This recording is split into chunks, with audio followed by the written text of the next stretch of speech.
You ask Tiger to solve. This deals with linear equations with one unknown. The final result is x equals 5/3.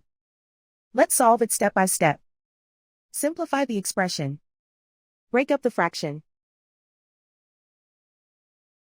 Simplify the fraction. Find the greatest common factor of the numerator and denominator.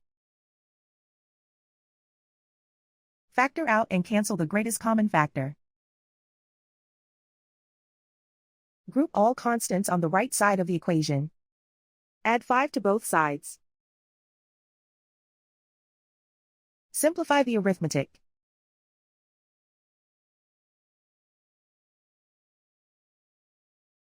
Isolate the s. Divide both sides by 3. Simplify the fraction. And so the final result is x equals 5/3.